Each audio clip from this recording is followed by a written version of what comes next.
Після десятиліть нейтралітету Фінляндія та Швеція все ж таки ухвалили остаточне рішення щодо вступу до НАТО. В альянсі обіцяють якнайшвидше зараз прийняти обидві країни до своїх лав.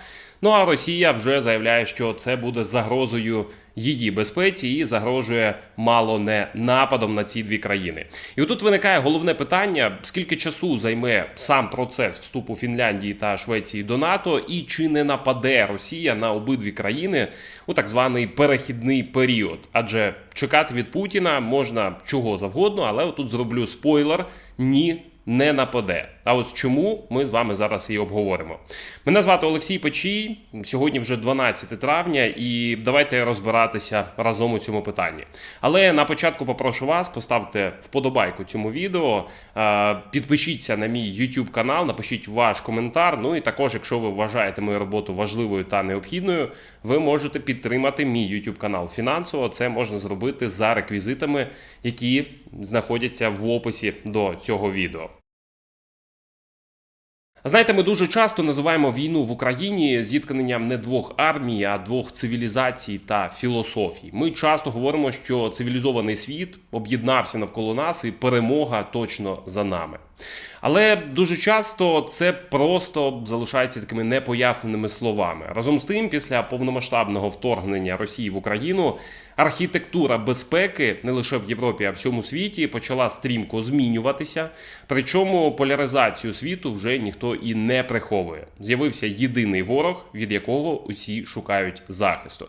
І от в цій поляризації винен особисто Владимир Путін, який так гордо вимагав згорнути діяльність НАТО на сході Європи. Мовляв, війська Альянсу вже стоять на порозі Росії, а тому вона має якось реагувати. Звісно, це маячня, але її сприймали і продовжують сприймати росіяни. Втім, Путін досяг зворотнього. Вже зовсім скоро кордони Росії з НАТО збільшаться практично вдвічі. Вистачило всього 11 тижнів повномасштабної війни в Україні, аби курс Фінляндії та Швеції на членство в НАТО, який ще недавно здавався неможливим, став незворотнім. Сьогодні, 12 травня, президент Фінляндії Саулі Ніністе та прем'єр-міністр країни Санна Марін у спільній заяві вперше офіційно підтвердили, що підтримують негайне членство їхньої країни в Альянсі. Тобто це вже і є оте саме офіційне оголошення свого курсу до НАТО, і це нейтралітет втрачено. Причому обидва політики заявили, що їх країна має негайно подати заявку до Альянсу, не зволікаючи. Фінський президент та прем'єр переконані, що членство в НАТО зміцнить безпеку Фінляндії, ну а країна посилить увесь оборонний альянс. По суті, рішення вже прийнято, залишилися лише формальності. Після розгляду урядом парламент Фінляндії затвердить цю формальну заявку країни в НАТО вже у понеділок, 16 травня. Того ж дня аналогічний крок зробить і Швеція. Вже завтра, 13 травня, парламент Швеції оприлюднить вже переглянуту стратегію безпеки країни, звідки зникне слово «нейтралітет», ну а на його місце постане членство в НАТО. У випадку зі Швецією рішення вже також прийнято і залишилися лише формальності, аби вже 16 травня разом із Фінляндією подати ту саму заявку на членство до НАТО. Насправді, якщо бути відвертим, то питання членства двох країн в НАТО, воно вже вирішене. І доклав до цього руку саме Путін. І отут який парадокс виходить? Путін так боявся розширення НАТО, що сам його і спровокував. Нагадаю, до 24 лютого ні в Швеції, ні в Фінляндії, навіть розмов не вели про зміну статусу нейтралітету. Але вже зараз дають ляпаса Росії. Після стратегічної поразки Путіна в Україні міністр закордонних справ Фінляндії заявляє, що нам не варто боятися Росії через вступ до НАТО. Немає там взагалі чого боятися. Але чому я говорю про те, що рішення про вступ Фінляндії до НАТО вже вирішено? Сьогодні генсек НАТО Єнс Столтенберг вже вчергове запевнив, Фінляндію тепло приймуть в Альянсі, а сам процес вступу, цитую, пройде гладко та швидко. І тут без перебільшення приєднання Швеції та Фінляндії до НАТО стане однією з найзначніших геополітичних подій останніх років. Але от як швидко Швецію та Фінляндію готові прийняти в НАТО і чи одразу набуде чинності захист Альянсу? Ото сама 5 стаття. Тож, Генеральний секретар Єнс Столтенберг ще наприкінці березня запевнив, що якщо Гельсінкі та Стокгольм зроблять вибір на користь НАТО, то Альянс оформить їх членство якомога швидше. Цитую: «Немає давніших партнерів, які були б ближчими до НАТО, ніж Фінляндія та Швеція. Якщо вони вирішать подати заявку, їм будуть раді. І ми знайдемо спосіб дуже швидко узгодити протокол про їхнє прийняття». Тож вибір обидві країни зробили. Коли членство? Вже 29-30 червня у Мадриді відбудеться щорічний саміт НАТО, де Альянс може офіційно затвердити заявки Фінляндії та Швеції. Якщо це відбудеться саме за таким сценарієм у червні, то це буде черговий символічний ляпас по обличчю Путіна.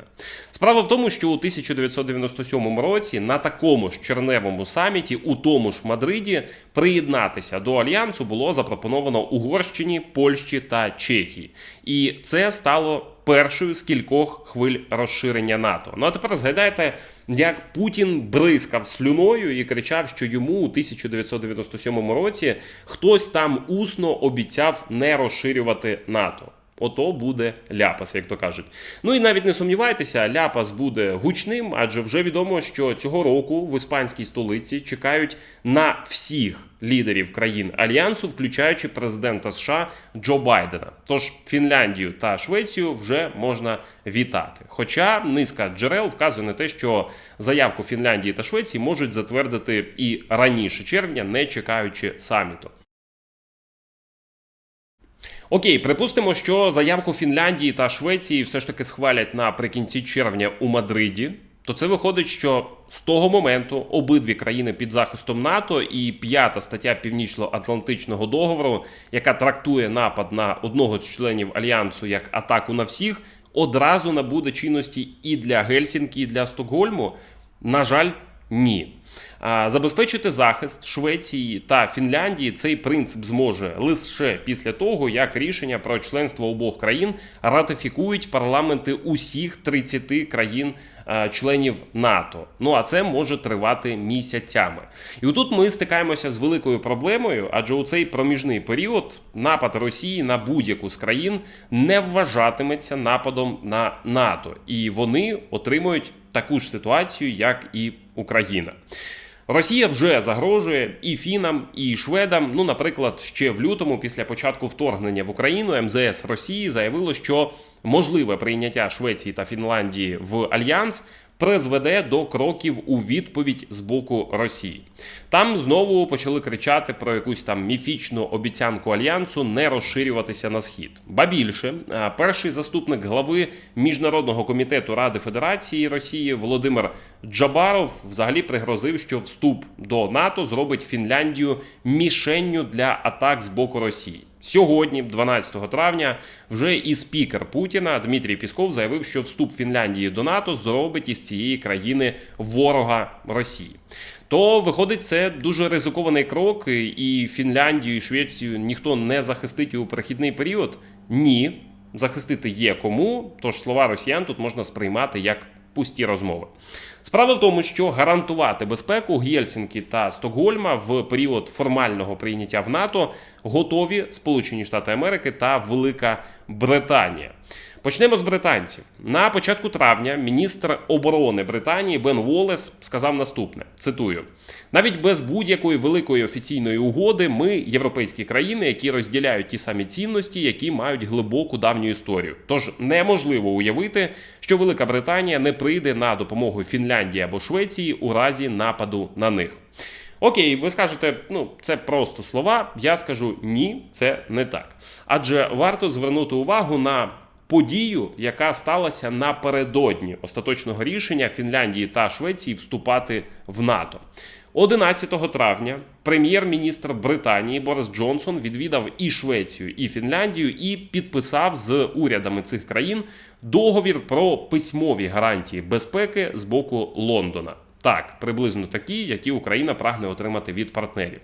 Аналогічну заяву про позицію США зробив 5 травня і речник Пентагону Джон Кірбі. Процитую: «Ми впевнені, що з урахуванням міцних зв'язків, які у нас є зі Швецією та Фінляндією, ми зможемо знайти можливості для усунення будь-яких занепокоєнь які вони можуть мати в проміжку між подачею заявки на членство та фактичним вступом до НАТО. Чому це один із найважливіших наслідків російського вторгнення в Україну і чому взагалі для України це важливий сигнал? Справа в тому, що ані у Швеції, ані у Фінляндії, ані в НАТО навіть не приховують, що ця блискавична відмова цих країн від політики нейтралітету напряму пов'язана із кривавою війною, яку Росія веде в Україні. Відтак, усі три сторони вирішили, що саме час завдати удару по апетитам російського диктатора. Доволі яскраво своє рішення про вступ Фінляндії до НАТО прокоментував президент скандинавської країни Саули Нііністе. Він заявив, що звинувачувати себе в провокуванні Росії може лише Путін. Цитую: «Я відповів Путіну, що саме ви стали причиною цього. Подивіться у дзеркало». Ну а глава Єврокомісії Урсула фон дер Ляєн сьогодні назвала Росію найбільш прямою загрозою світовому порядку. Відтак, питання загрози Росії – це вже не питання лише України, а всього Заходу, який буде душити росіян з усіх боків, аж поки їх не попустить. Ну і знову іронія, яка полягає в тому, що Путін сильно хотів змінити архітектуру безпеки в Європі і таки досяг цього. Ну, щоправда, не так, як хотів. Війна в Росії в Україні просто розв'язала усім руки.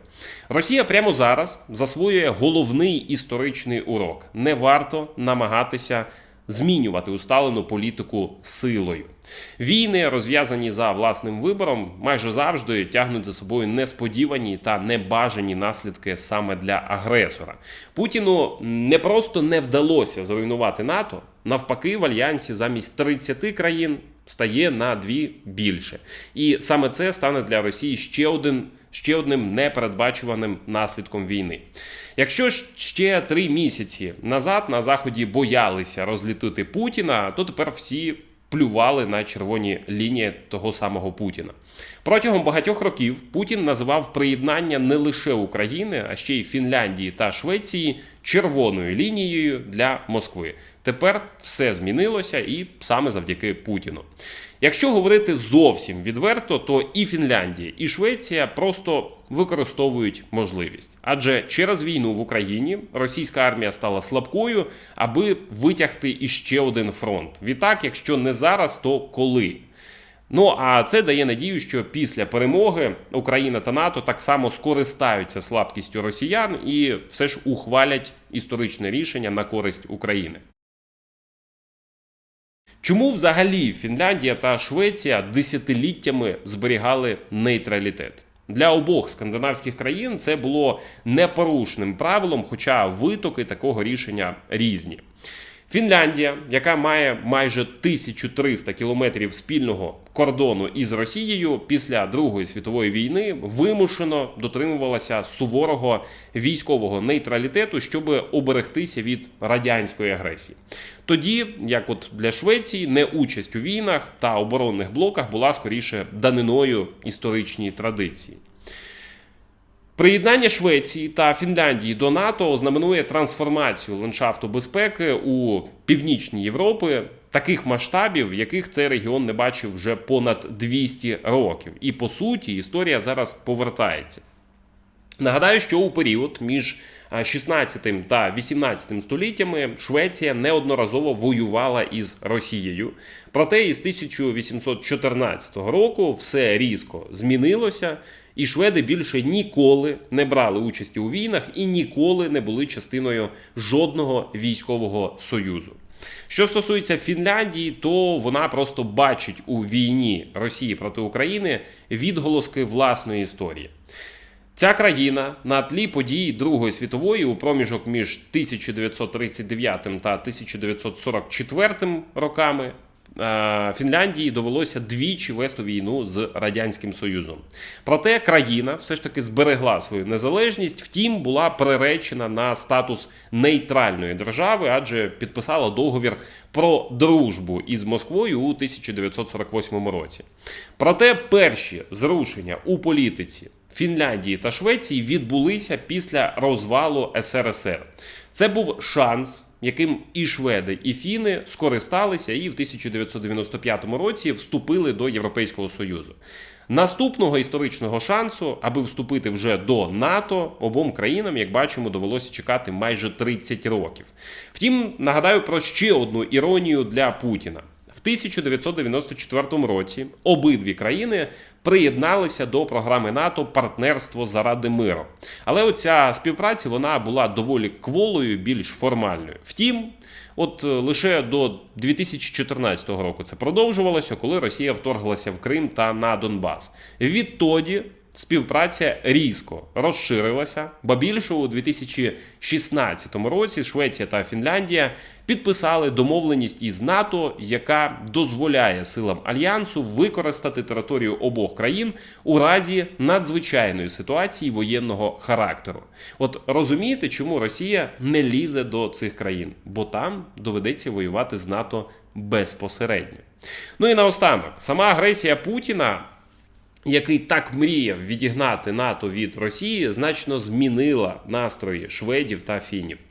У Фінляндії підтримка членства в Альянсі коливалася десь на рівні 20%. Але після агресії Росії проти Грузії та України на сьогодні ця підтримка сягає вже 62%. Кількість шведів, які підтримують членство в НАТО – 64%. Як завжди, Путін всіх переграв. Але не забувайте і про ще один важливий момент. Попри членство в НАТО, країни Балтії все ще залишаються у зоні ризику. Але вступ Фінляндії та Швеції до НАТО, по суті, замикає коло безпеки у регіоні Балтійського моря. І ледь не забув. Зовсім скоро кордон між Росією та НАТО збільшиться майже вдвічі. Прекрасна стратегія Путіна. Чому це важливо для України? Тому що досвід Фінляндії та Швеції показує, що доля країн вирішувалася саме у критичні моменти для Росії. Тож Україні варто вистояти у цій війні, перемогти і, скориставшись руїнами Росії, здобути членство і в ЄС, і в НАТО. Сподіваюся, в той момент там вже не боятимуться Путіна, як не бояться зараз. Друзі, підтримайте мій YouTube канал, це можна зробити за допомогою вподобайки, вашої підписки та коментаря. Якщо ви вважаєте мою роботу важливою та необхідною, то ви можете підтримати мій YouTube канал ще й фінансово. Це можна зробити за допомогою реквізитів, які знаходяться в описі до цього відео. На цьому ставлю крапку. Вірте в Україну, вірте у Збройні Сили України, і тоді ми точно переможемо.